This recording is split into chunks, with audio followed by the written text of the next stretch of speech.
210.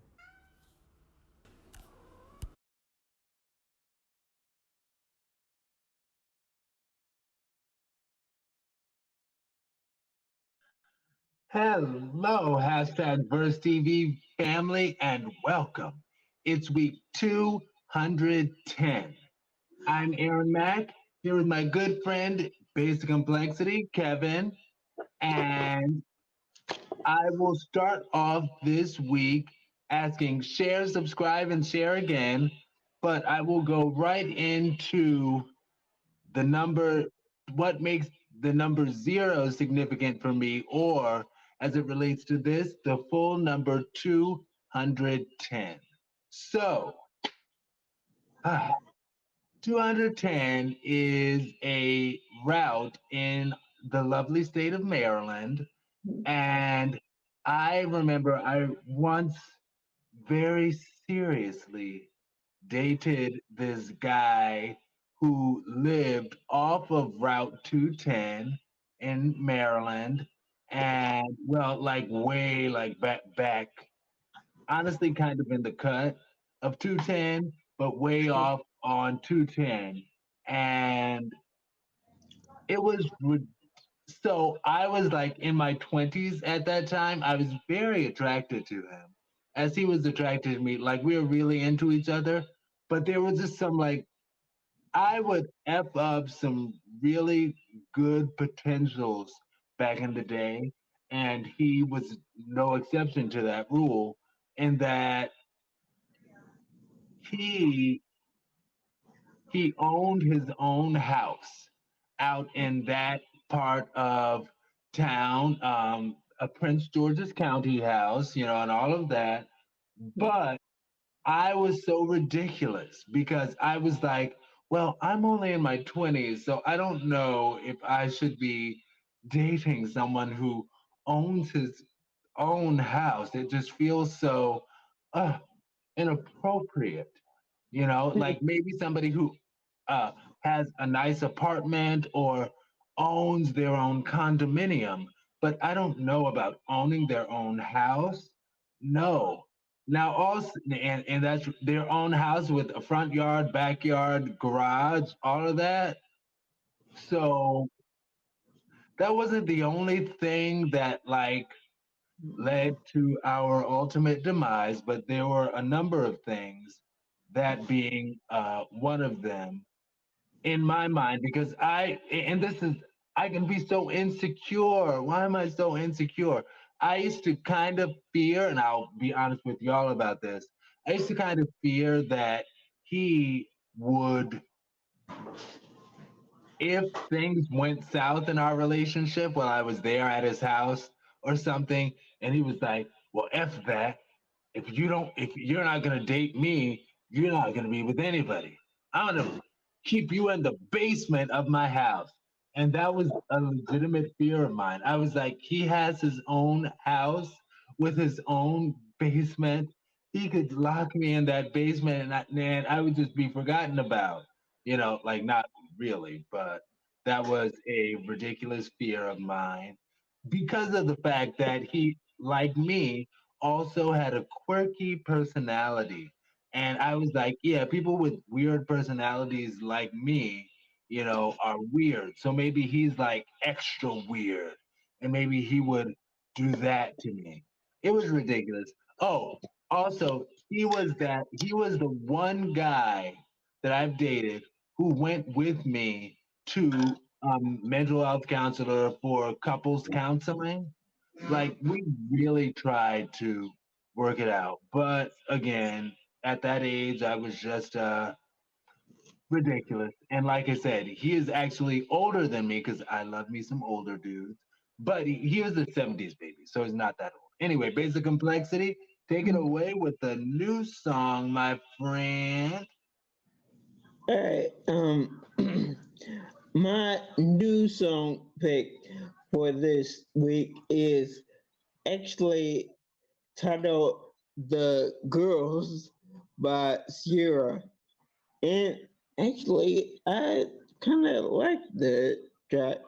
It's like a real chill track, and it's basically just saying like well from her standpoint it would be like all about the girls. So yeah, that's pretty much what the song is. Well, I will say, because we did talk about this, and Yes.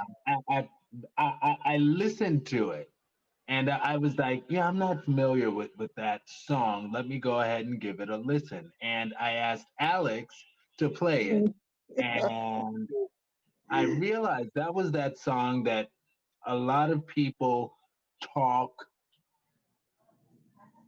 negatively about, to the extent that it's like, Sierra, you're encouraging these women, these girls, to be so independent and all of that, but you got a man.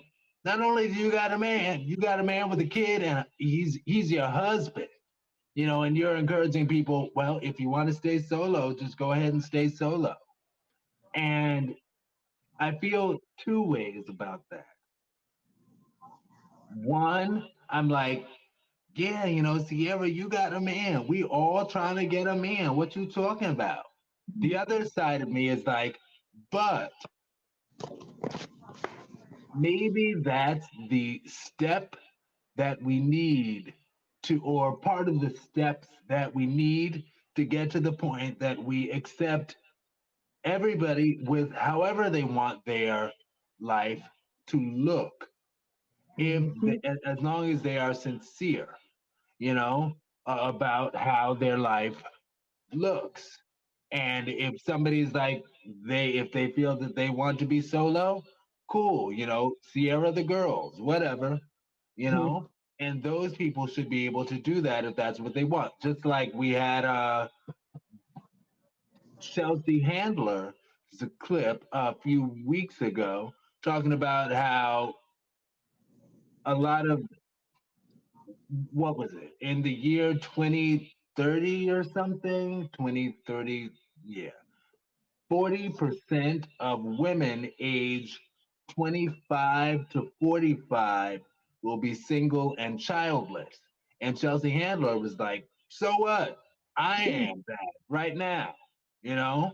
So it's like, there is a world for that, you know, and that should be respected as well. In addition to people like me who want to be husbanded and have a subsequent family and all of that. Anyway, basic complexity. Did you have anything else to say on that song, my friend? Um, just something else for people to definitely keep in mind. Think back a few years, Beyonce, well, even before that, it's a group Destiny's Child was hounded for the song Independent Women. And yeah, so didn't get that.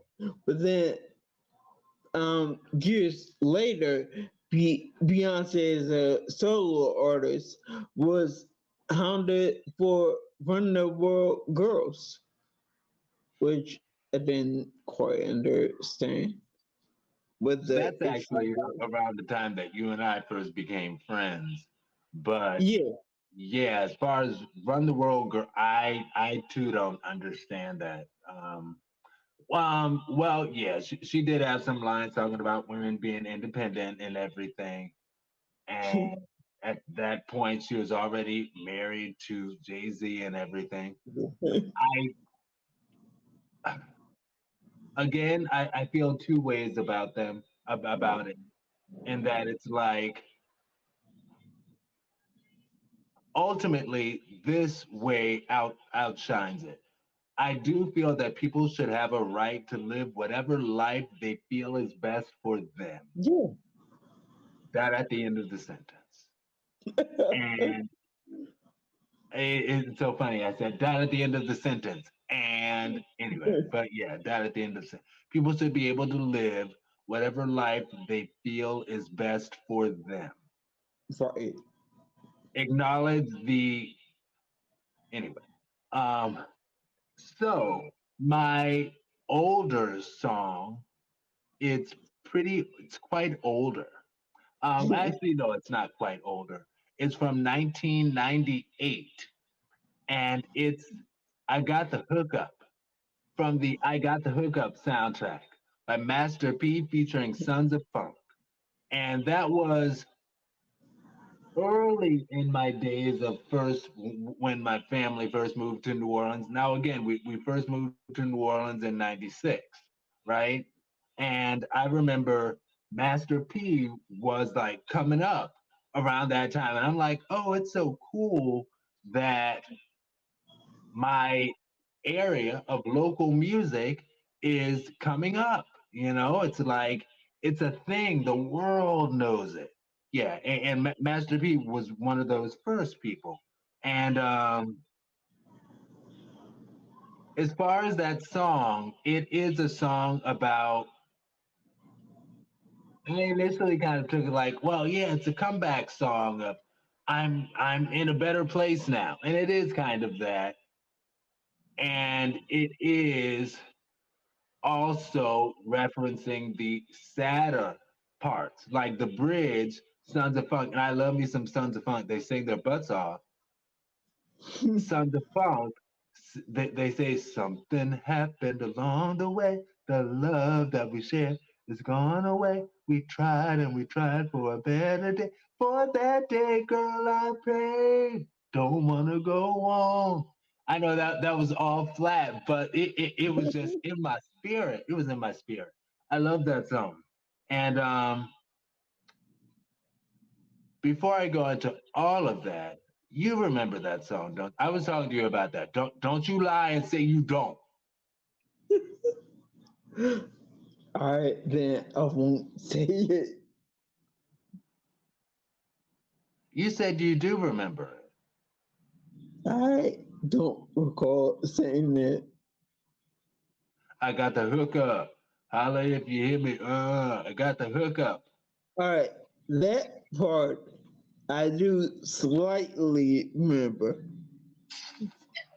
Ah, you Yankees, Yankees. I'm just being silly, but that was my jam. And again, it is classified in my list of favorite songs ever. It is. And I thought it was so cool how it seemed like everywhere, like when I grew up in upstate New York didn't really have a sound. New York City had a sound, right? But Right. when I moved to New Orleans, Louisiana, the sound was bounce. That was the sound. And bounce started like going nationwide as well. And then when I went to college in DC, the sound in DC is go-go music. And A. Marie brought go-go music national with her song, "It's This One Thing That's Got Me Tripping. Yeah. It's this one thing, don't want to admit it." Yeah, that. And then I moved to New Orleans, and I moved to Baltimore, my first job, first full-time job. And Baltimore's sound is club music, Baltimore club. And I'm like, oh yeah, it's cool. So now I live in Cleveland, and somebody tell me, show me what Cleveland sound is. Anyway, the time is up. Did you have anything else to say about the song that you say you don't remember? So I guess probably not much, do you? Yeah, I really don't remember much. I do remember the title, the song. I got the hookup. I clearly remember that. Um, I also remember this being a long time ago. Mom, well, former stepbrother. He was all like into. He was more so about the southern rap, I guess. And me, the younger me, I was definitely like all bad boy. You were like, So what? all bad boy music. Oh, okay, okay. For a second, I was like, what? But yeah, you're talking about Diddy and Bad Boy. Gotcha. Yeah. Yeah. No, I love that as well, and Diddy Yeah. is, huh? Not was agreeing. Yeah. Diddy is a fellow Howard University alumnus, and it's cool. And as far as Bad Boy, at that time, what was I don't know, 98? Missy Elliott in Total. Isn't that around the time that they had that Kima, Keisha, and Pam Total? God dang it. The Kima, Yeah. Keisha, and Pam album? I don't remember the exact year that came out. That might be right. Uh-huh. See, you be claiming, I'm going to use such language in speaking to you. You be claiming that you're a fan of stuff, and you're not really. You don't really know Bad Boy like that. No, you don't. No, you don't. I'm just going to move I, on. I don't recall ever saying that I was a full fan of Toro. I don't dislike them, but I wasn't like crazy over them either. But you say you were a fan of Bad Boy. Yes, Total was on Bad Boy. I'm aware of that. Okay. Anyway, let's move on to the next part. So, our show titles for the week are hashtag Art Revival, hashtag Have Enough, hashtag Progress or hashtag Truly Savage, hashtag Live One Timeless. Now, are you ready to get this show on the road, my friend? Yeah. Hashtag Art Wow. Revival at Stephanie Mills at I am Lonnie B. Hashtag VersTEAv210 Good morning.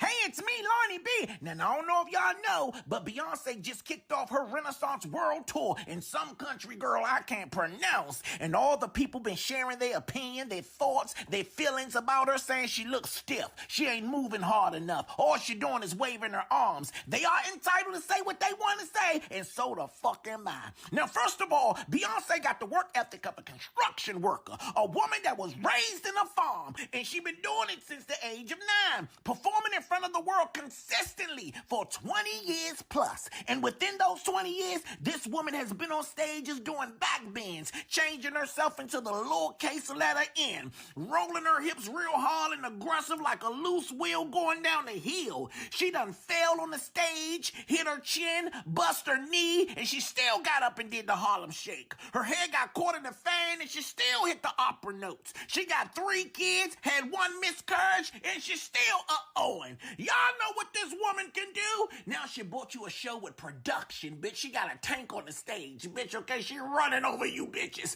The costumes are laid. The body is snatched. And the motherfucking mic is on, girl. And don't forget, she ain't even promote this motherfucking tour. She just put a post up on Instagram and sold out stadiums, bitch. So it's real, it's so real, it's real. Tell me the love that people feel inside my heart could find a world full of love, like my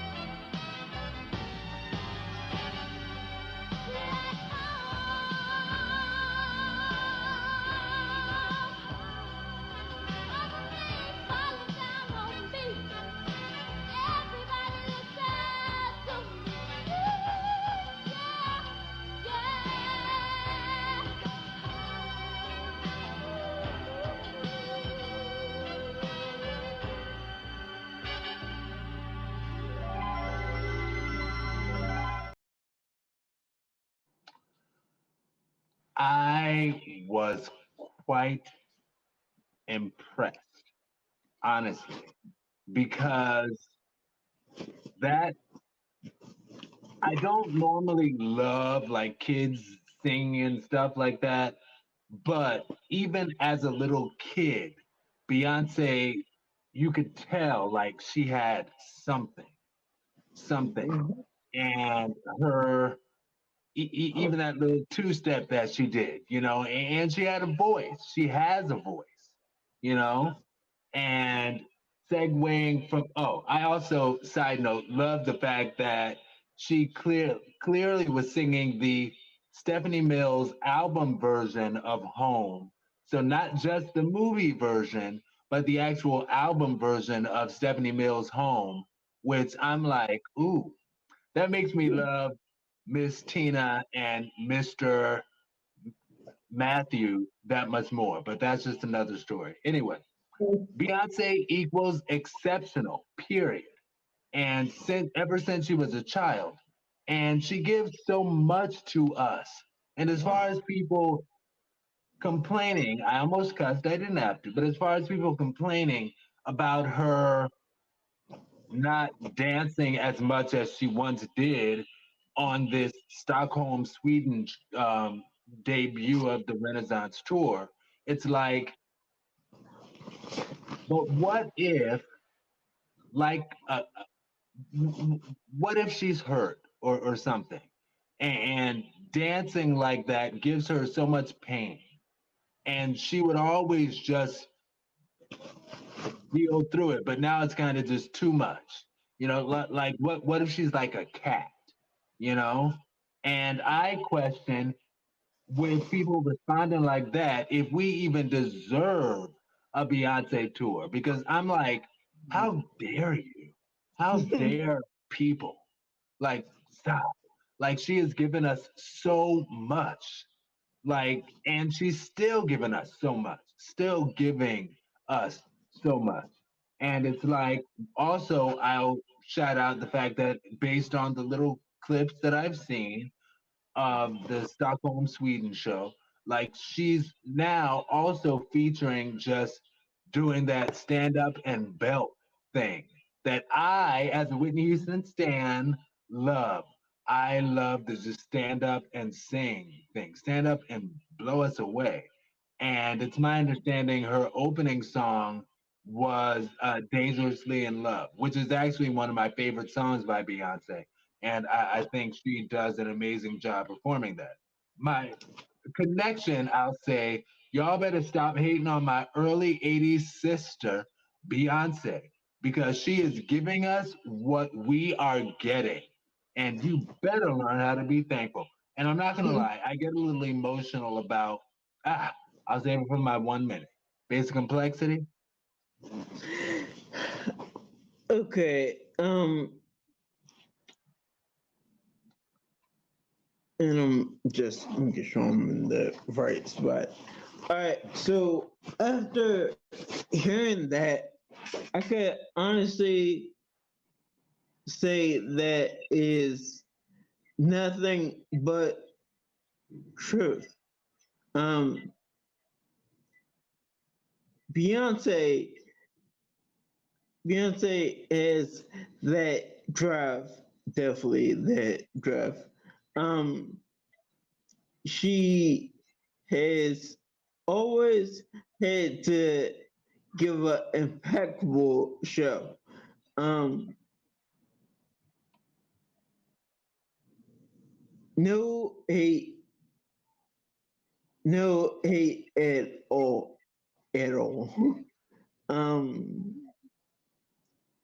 I am personally amazed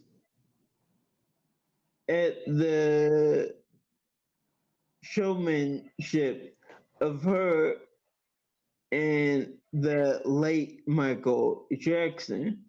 Um, because they had both always had that drive to put on a show. sorry. um,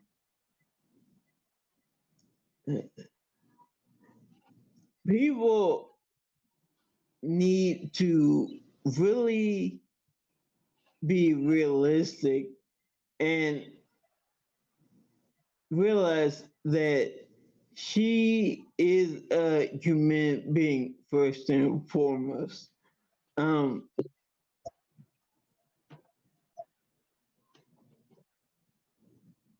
it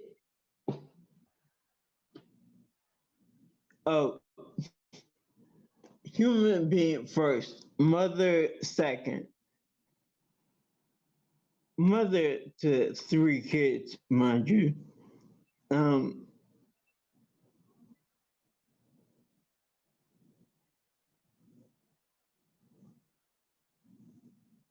I'm sorry, I keep losing it where I was.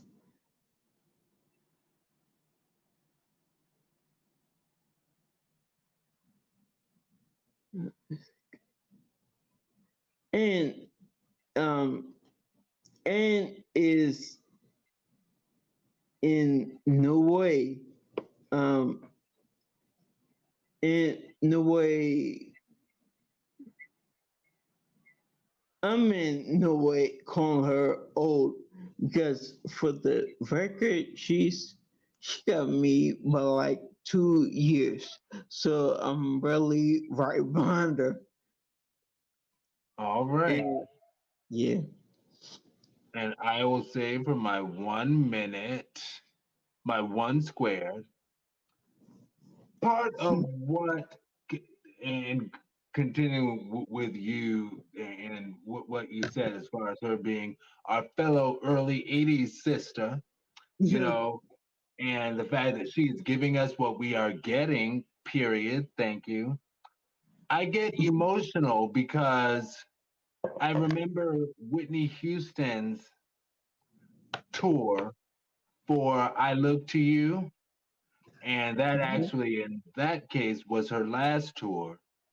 And how she, like people, I still remember, and I'm a Whitney Houston stan, and I've been a Whitney Houston stan for years.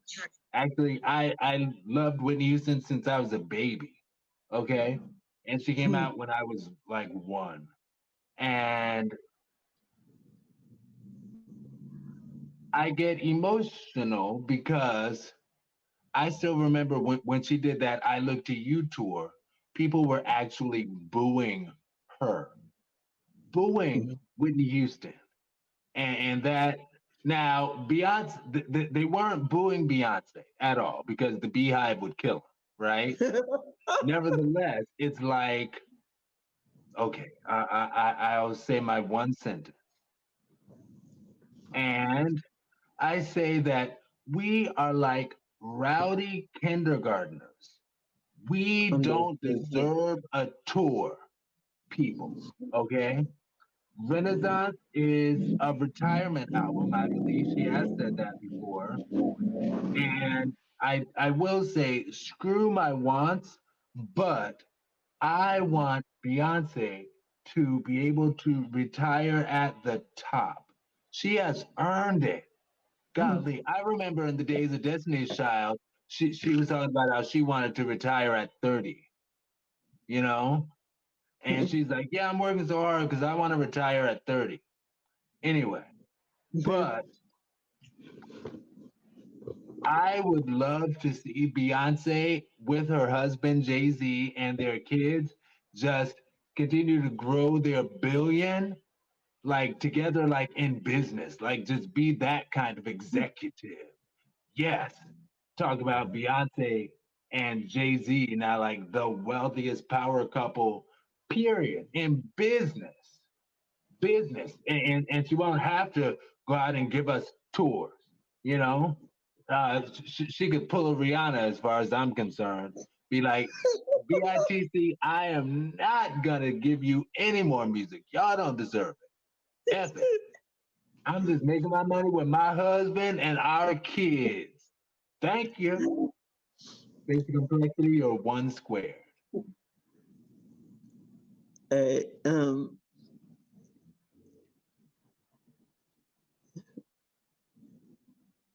but oh,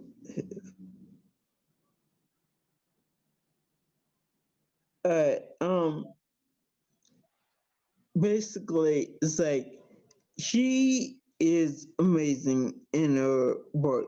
Period. Period. um, but we all have to chill out and realize she's a human being, a person, just like you and I. Just chill out with that. And just one last statement also wanted to say, um, can the majority of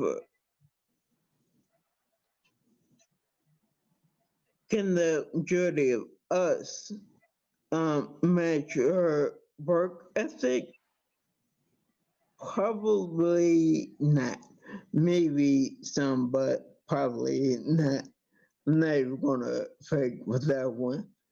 She is on a whole nother level.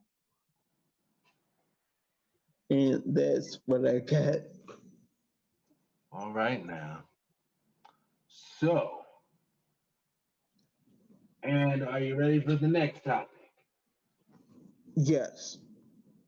All right, and you are up first.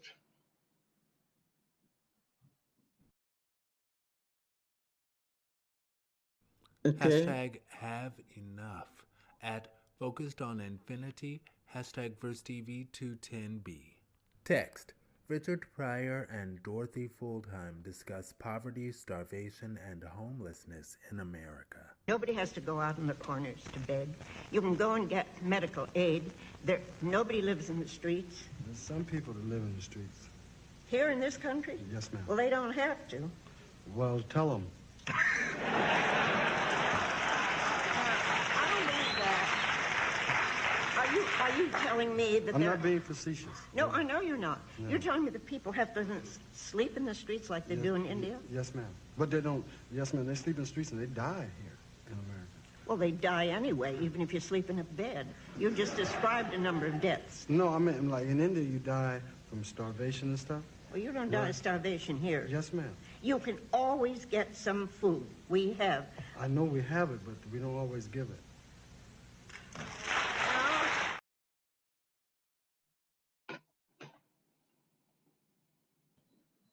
Well, all right. First off, what Richard Pryor said was so on point. Now,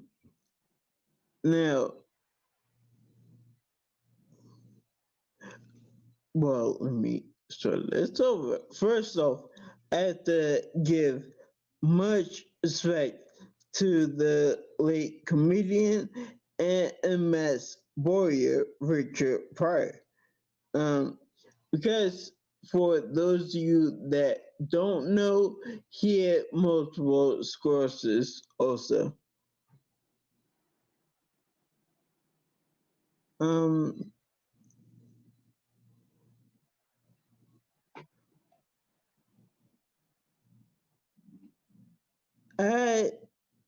I think it's interesting how people around the world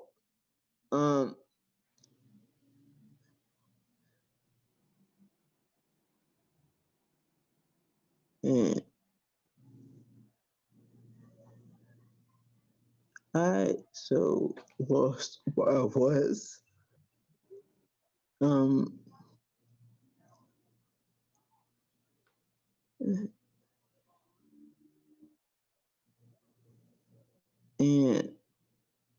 I'm trying to find the point I was making. All right, just gonna wing it.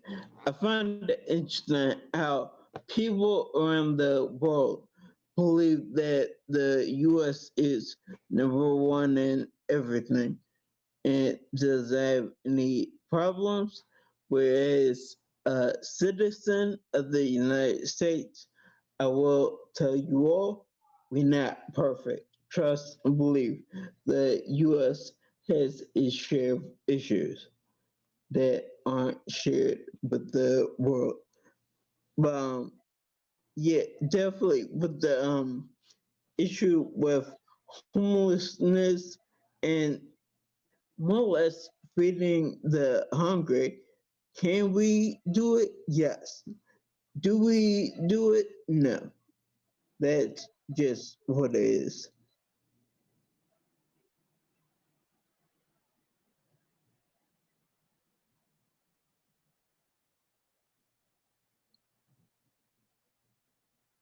And all right, I keep losing myself, so I'll just pass. Good, go ahead. All right. I will say my initial reaction is this clip is from The Tonight Show with Johnny Carson, our MS brother, Richard Pryor, and he was diagnosed with MS in 1990, and Dorothy Fulltime. And it's interesting how people just don't like to see the fact in different parts of the world, people don't like to see the struggle in their own neck of the woods.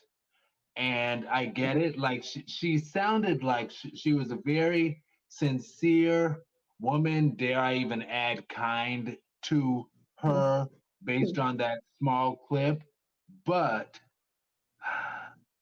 people just don't like to believe that there are things that are right in front of their face. And I connected with yet again me and my walker situation, and I get it. Like there are people who will see me in my walker, and it's not like I'm there begging for anything. I'm just sitting in my walker, and they'll and I will want to be like hi, and they'll give me all of a sudden a tropical bird is in the sky.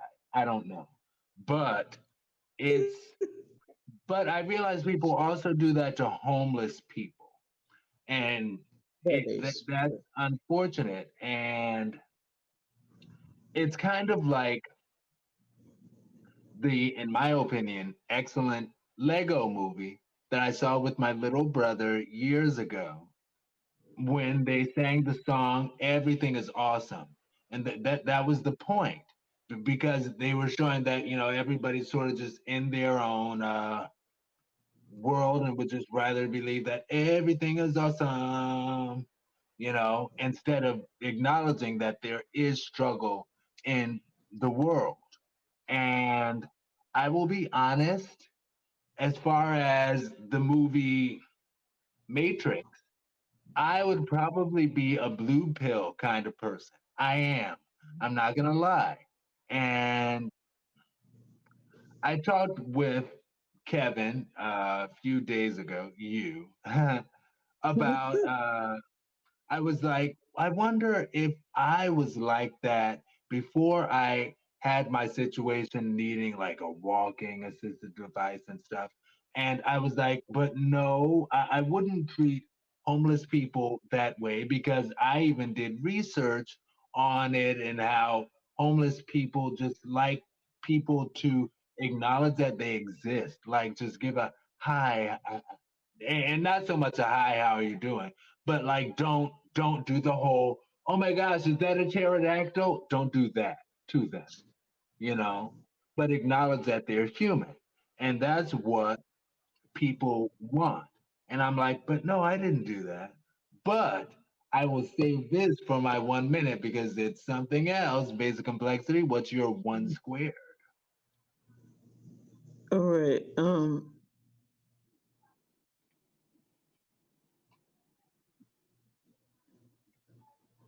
I'm sorry. Give me just a second. Um,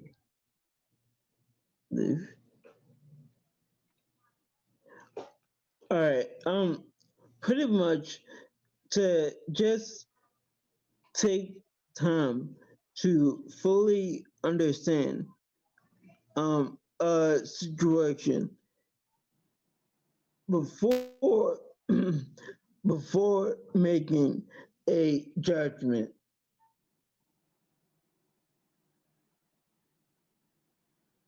And that's all I have. Okay. And I will say for my 1 minute, I'll finish. So, as far as well, I didn't do that because I don't do that, and I make it a point not to do that. But I thought back a little bit farther in my history, and I thought back to high school, and there were two, honestly, blind girls in my high school. And I just remember I would feel so awkward sometimes just seeing them sort of have their struggles. And that was an unfortunate problem of mine. And I realized it also relates to what I spoke with my wonderful pastor about this when I was like, why do just random people on the streets always talk about, can I pray for you? Can I pray for you? Let me pray for you. I want to pray for you. And it's like, what's that all about? And she says, it's because people feel like it could be me, but I don't know why it's not me in that situation, other than the fact that it's by God's grace.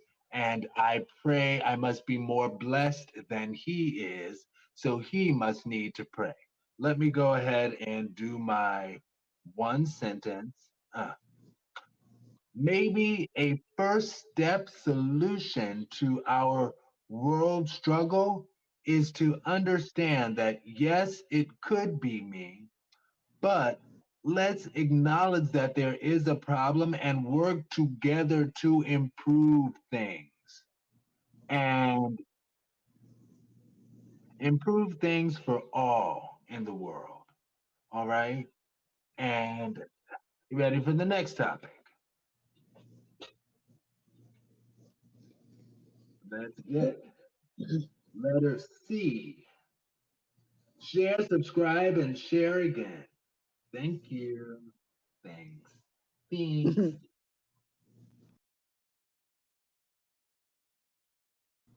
Hashtag ProgressOr at Michael Henry 915, hashtag VersTEAv210C.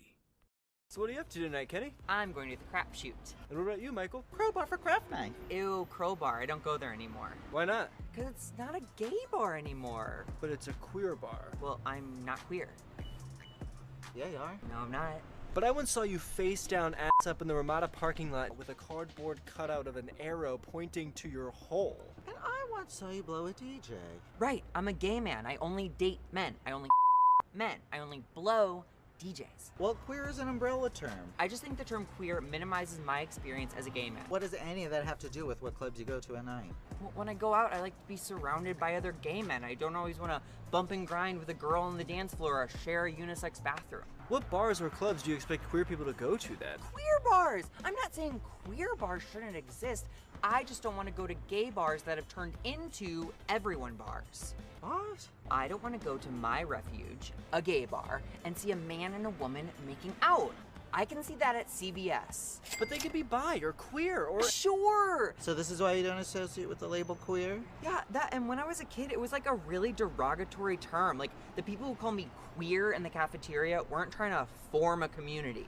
Yeah, my Aunt Helen still says she feels queer till she eats a Reuben sandwich too quickly. Well, now queer means... I know what queer means, and I have nothing against queer people or people who associate with that label. I, however, do not. I'm gay.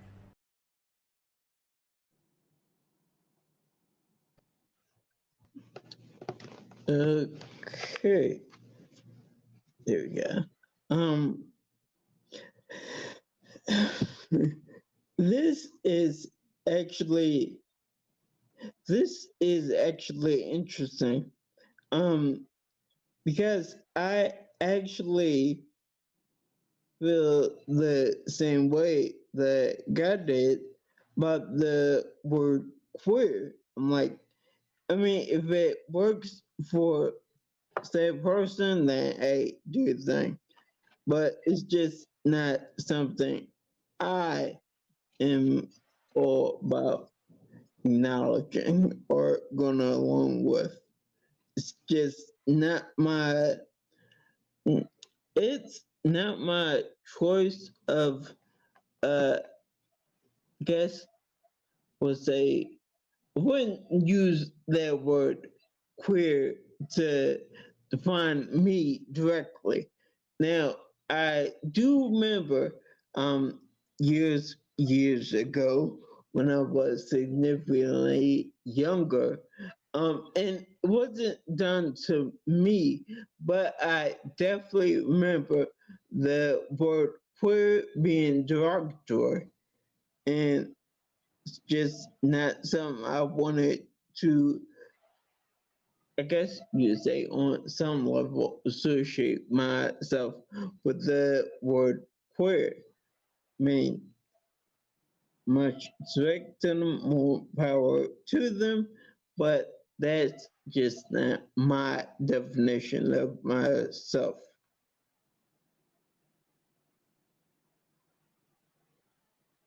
And that's what I've. So Zach Noe Towers, the guy who was on the right, speaking for not going by queer, he is a fellow '80s baby, and I remember terms like smear the queer, which was a sports game that people would play. It was called smear the queer, you know? So I too remember back in the day when queer was a particularly negative term. And Yeah. I will say, as far as a another connection, I remember the woman who I went to UDC with. We took some class together because I was in the I did the consortium thing because Howard didn't offer a class that I needed in order to graduate when I was trying to graduate, so I took it in the consortium, and I took it at UDC. And I remember the woman asked me. She was like, "Are you gay?" And I was like, no. And she said the way that I answered her was just so convincing. And then later that day, she saw me at the gay club. She saw me at the Delta, right? And it's like, yeah, so that's a thing as far as clubs. Now, I will say this I understand from my single club days back when I was like, yeah, I want everybody in the club to be mostly someone who I at least have a chance with, you know? Like I I anyway. So just mixing everybody together in a queer bar, like that takes away from that. But I will say allyship is great, and mixing all queer or just calling us human, I think that is a good thing. And imagine that one day we get to the point that bars and clubs are able to just be human. And because I acknowledge that when it comes to heterosexual men, they can, and part of this comes to society, but I really don't have time to go into that. But as far as society's like ridiculous expectations, but they can be, I mean, what is it called? Ah, the gay panic defense is a real thing for a reason.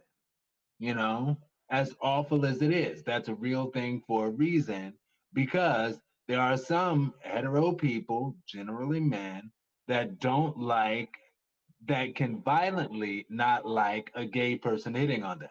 So to imagine us getting to the point that everybody's just totally cool with whoever, then that's a good thing. Maybe we'll get it with Generation Alpha. Basic complexity or one and one? Ooh. Everyone has their own way.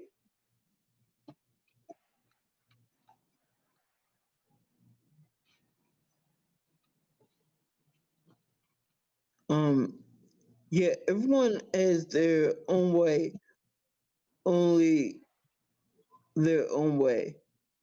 They only they would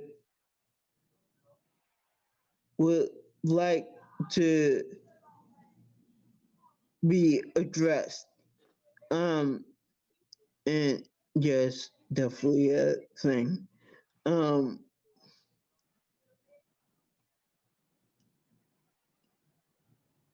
so I guess we should at first.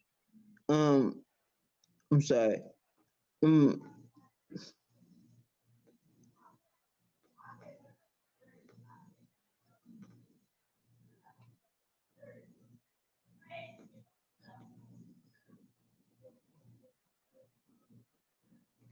all right, let me first that.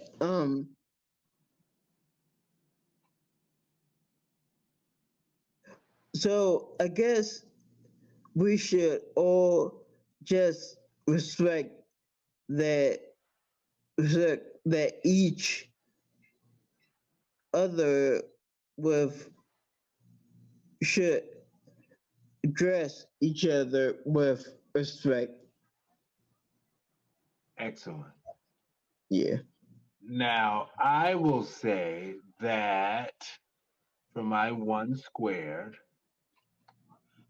I fully understand my gay brother, Zach Noe Towers, right? I understand everything that he's saying.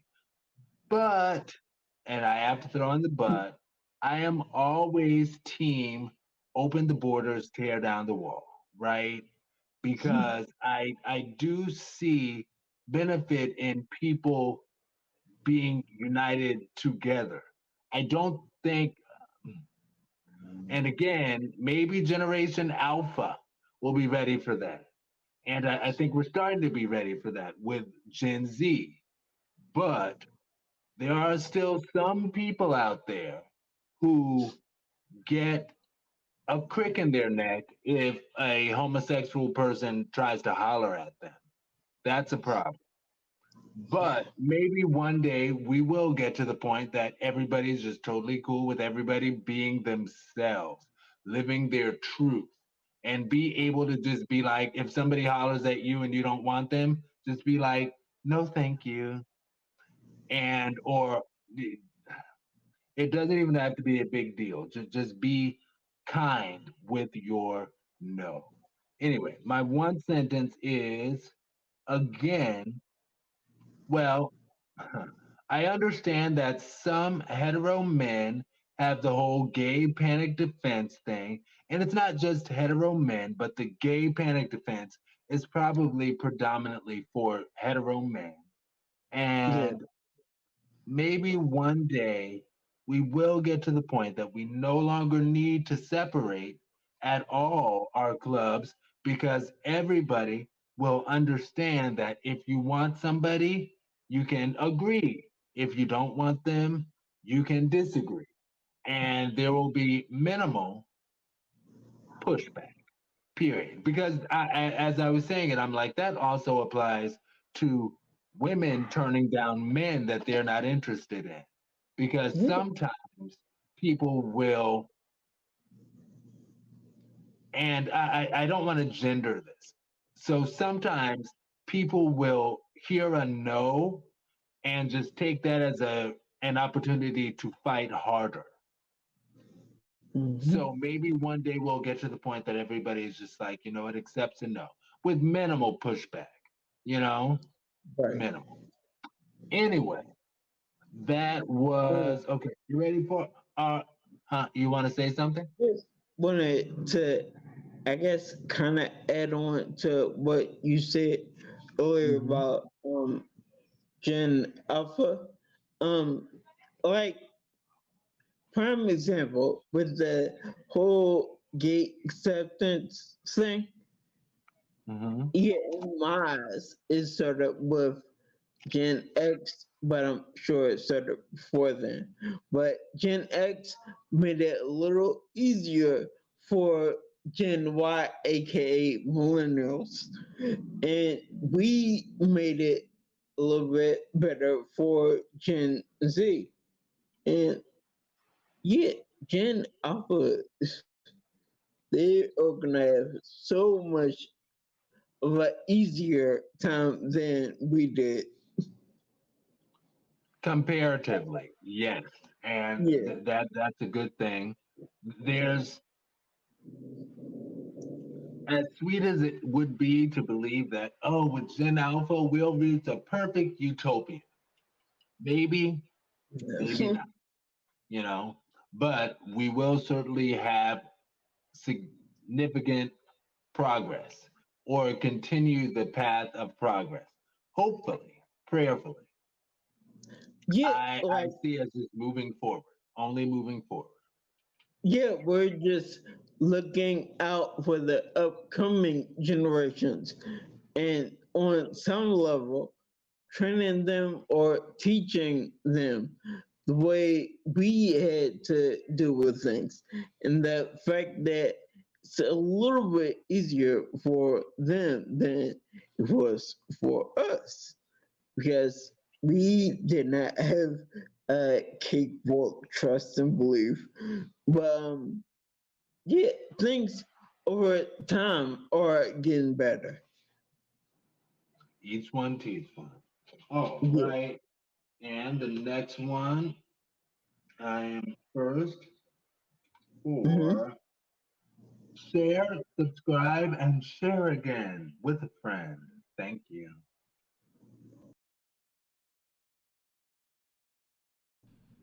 Hashtag TrulySavage at Urbanist Live at Def Not Ant.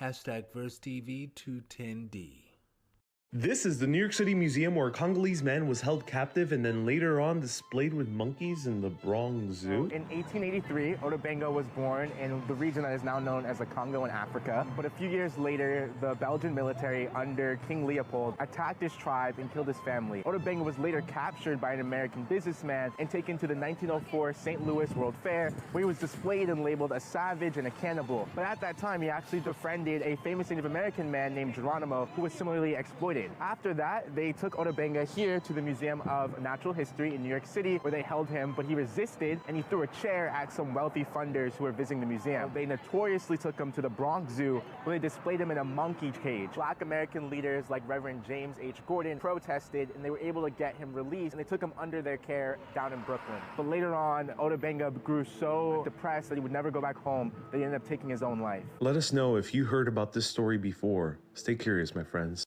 What's a history fact? The first zoos in America were human zoos. One of the main attractions for this human zoo was a man named Otobenga. He's from the Congo, from the Mabuti tribe. He was sold to a zoo by African slave traders. His teeth were sharpened. He was forced to live and sleep in the zoo's monkey house with orangutans and chimpanzees. And people would pay extra money to feed him bananas. He was exhibited at the Bronx Zoo, and African American newspapers throughout the country petitioned the New York mayor to do something. He was eventually released from the zoo and put into the custody of an African American orphanage. There was money raised to repair his teeth and also send him back to the Congo. Because of World War I, no one was allowed to leave the country by passenger ship. Otobenga fell into a deep depression and unalived himself in 1916.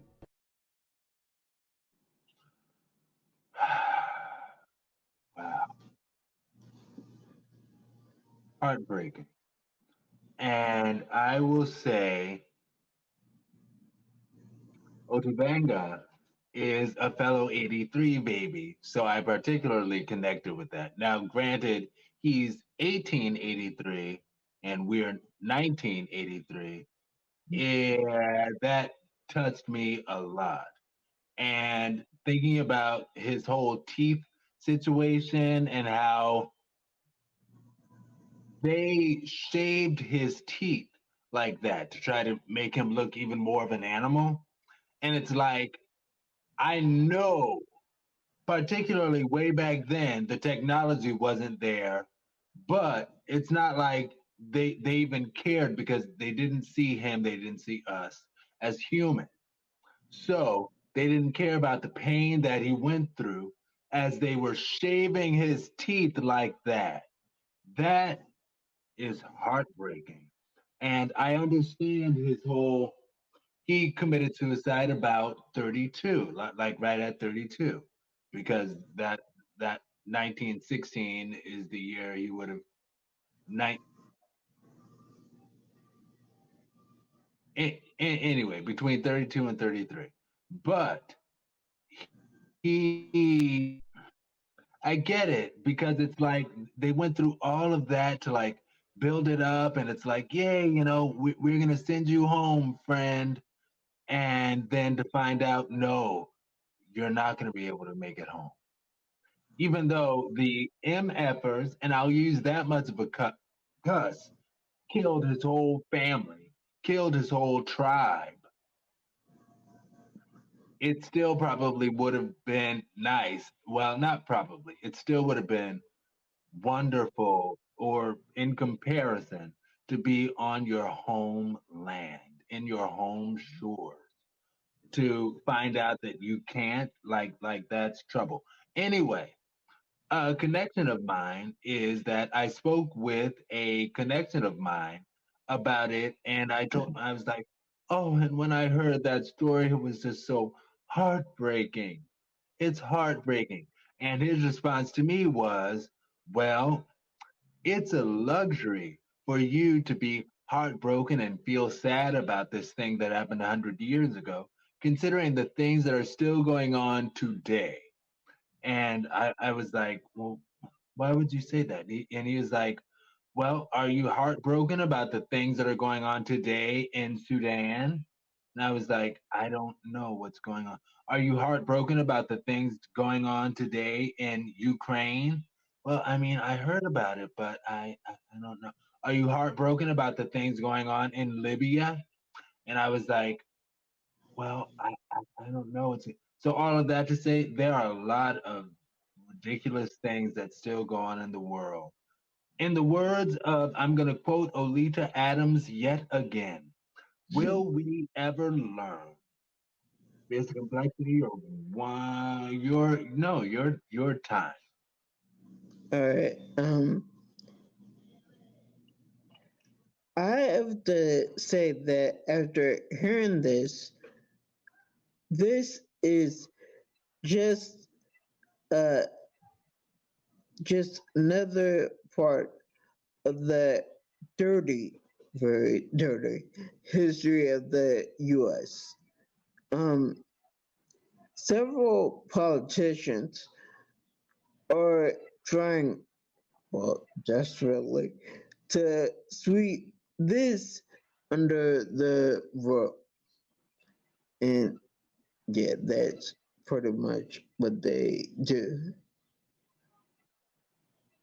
That's what I've. Oh, right. And I will say for my one squared, yeah, like Olita Adams, I ask, will we ever learn to live, love together? And this goes into my one sentence or my final thoughts, if you will. I say, world, let's live love. Everyone love.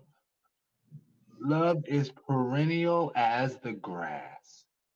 And that comes from Desiderata, which is a poem by Max Ehrman.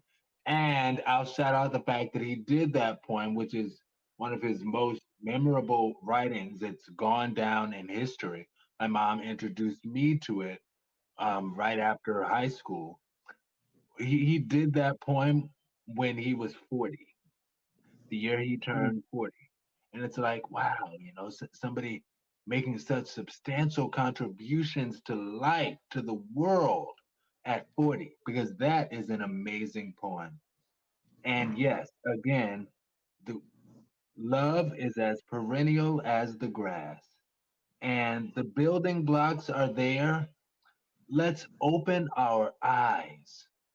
Also, check out that poem for yourself. Anyway, basic complexity, you're one squared. All right. Just to stay alert and aware of the inhumane ways that people in the US were treated in the past. We all have to be realistic.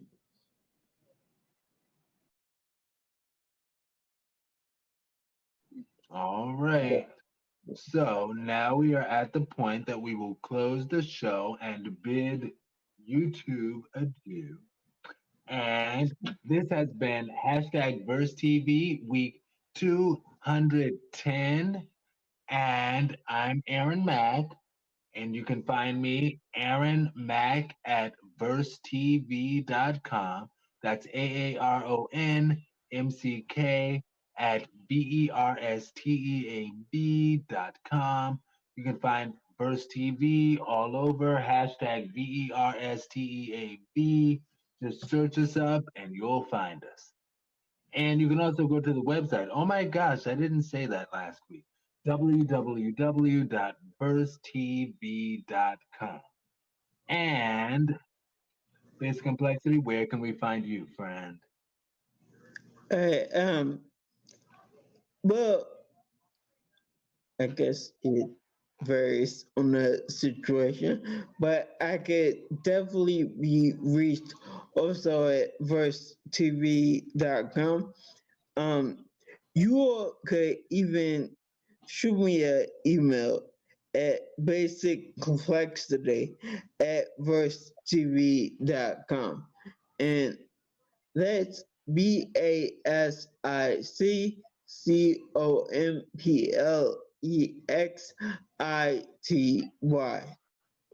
And yes, that's at VersTEAv.com. I could also be found on Instagram under the name Basic Complexity. And also on TikTok, my name on there because for some unknown reason, Basic Complexity was taken, so I had to make a slight change. And on TikTok, it's my Basic Complexity. That's MYBASICCOMPLEXITY. All right. And now we're about to go into our live one once timer. And check us out. If you're gonna stick with us, stick with us. But YouTube is going off because we don't want copyright infringements. We don't want the smoke at all. All right, YouTube. See ya.